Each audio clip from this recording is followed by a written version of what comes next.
Anybody know who this is? He's from Texas.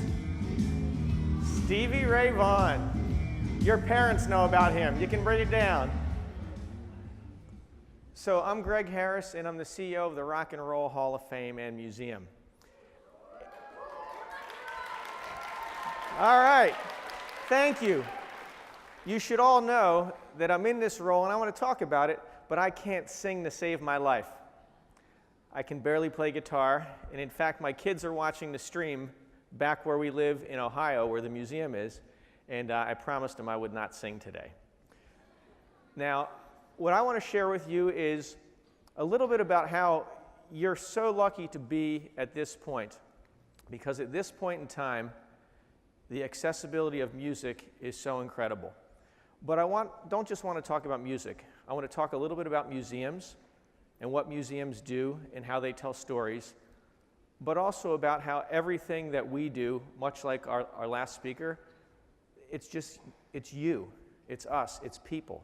People make things happen, and it's not just a faceless place. When you see a building, and I'm going to show you some buildings, that just didn't happen. Somebody actually drew it, and then other people worked on the design, and then other people worked to actually build it, to put in the panels, to put in the walls, to put in electricity, to put in the computer system. And then within that building is where ideas come from and new ideas come, and that's what people do. It's not just these spaces. So we're going to look at music, we're going to listen to some stuff, and we're going to talk about some of these things, okay? Has anybody heard of the Beatles? Yeah! Okay. I thought I'd be in trouble. I'm going to play something from John Lennon a little bit later, okay? Do you know who John Lennon is? Yeah! All right. Fantastic. Well, let's jump ahead here. I have a feeling you don't know what some of these things are. Yeah? All right.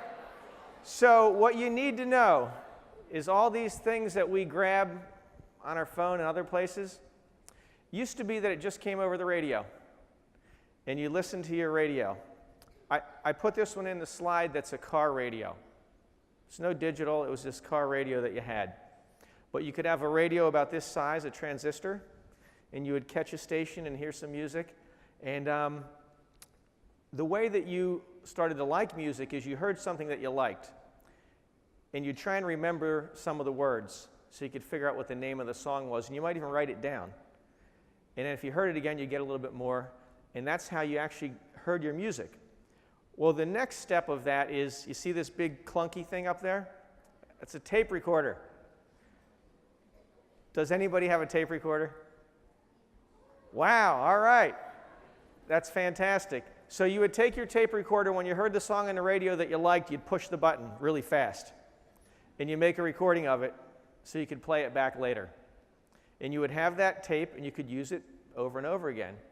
Well, if you really wanted to have it, you would then go to one of these, this big picture is a record store. And you would go to a record store with the name of the song that you remembered off the radio, or the tape that you took, and you'd walk in there and you'd try and find the record. When you found the record, you would buy the record, right? And then you would go home, unpack the record, put it on a machine, and put a needle on it and play the record. Has anybody in here played a record? That's fantastic. So you had to do all those steps just to hear it, right? And in doing that, you listened to it really closely. And you kind of connected with it in a way that you invested time into doing it. It's sort of like doing a project. If you do it quick, you might get it done and get the grade and go on. But if you really put your time into it, and you have time to review it before and time to make changes, you make something you're really proud of. So you listen that way. Now today, we're getting our music primarily online, through our phones, through our other places, and you'll see an artist here. The artist we pulled offline. It's Rihanna and it's Britney Spears. That's not Britney Spears. It's Rihanna and Katy Perry. But you can click on them, and you can go to their songs on Spotify, or you can go to YouTube and listen to the music. And when you're at YouTube, you can see what somebody else suggested and click on the other song. I'm guessing people have done that a lot, right? And that's how you listen. It's not the same as going to the store and carrying it home.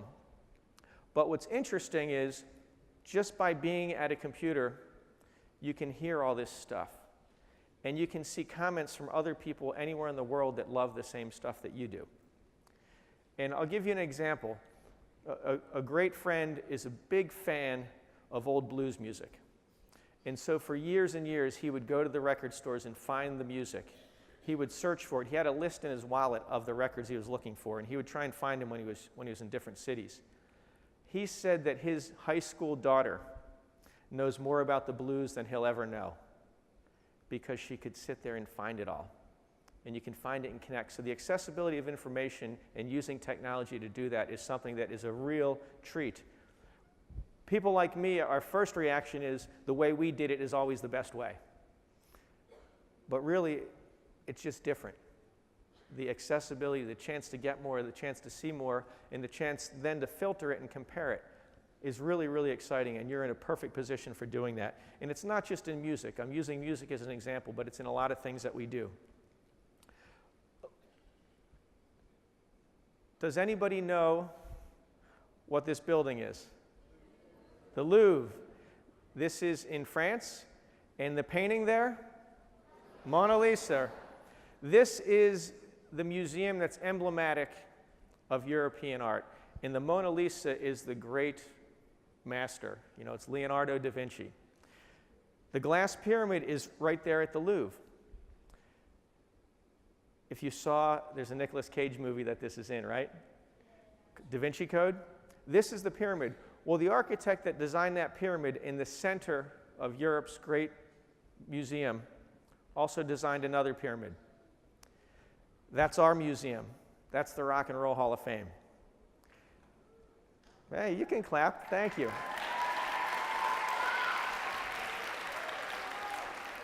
And we like to say that it is the center of one of America's great art forms, rock and roll.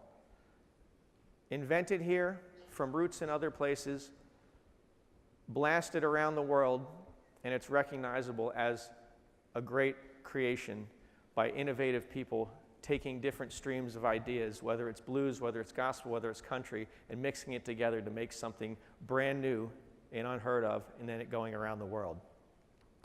In our museum, we have Elvis and Jerry Lee and Buddy Holly and the greats. We also have the people you see here. We don't just tell the story of music from yesterday. We talk about what happened yesterday and what happened today, and we compare them and put them together.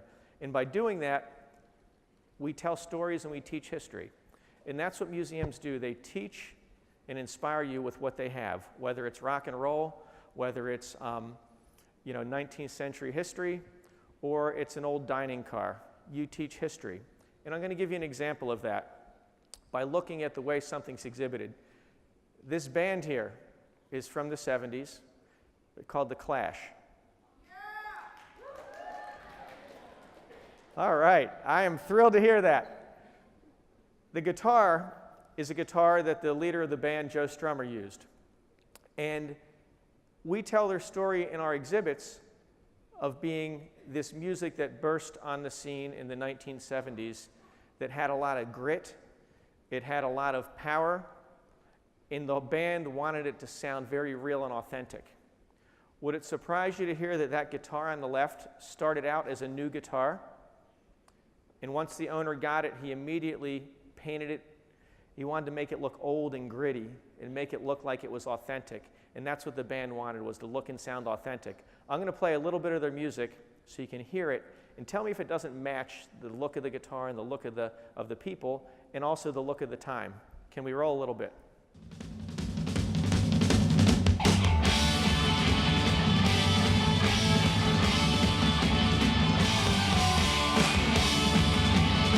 It looks like it sounds.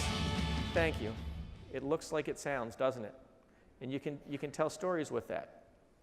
Here's another famous guitar, and this is John Lennon, who we've all talked about. This is a guitar that he used in the 60s with the Beatles. It's on exhibit, and with it he wrote a song called Give Peace a Chance. This song came from this guitar in April of 1969.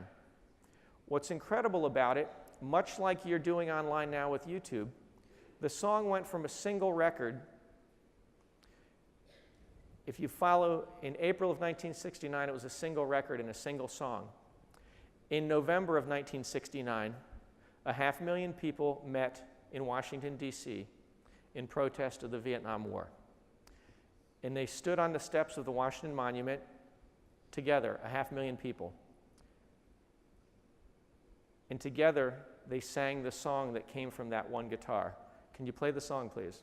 2, 1, 2, 3, 4. Sounds like the Beatles a little, huh? Everybody talks about So from this guitar to all these people to around the world. And, okay, you can bring it down. And they asked some of the demonstrators about the demonstration. And one of them said something that speaks to what we do and why we do it. They said, our movement has no leader, but now we have a song. And every great movement needs a song. That was 35 years ago. More than that, I'm mistaken. That was almost 45 years ago. But every great movement needs a song. And it brings the question for each and every one of you, what is your song? What are the things that unite all of you? And what are the things that give you passion? Go after them and grab them. Thank you very much.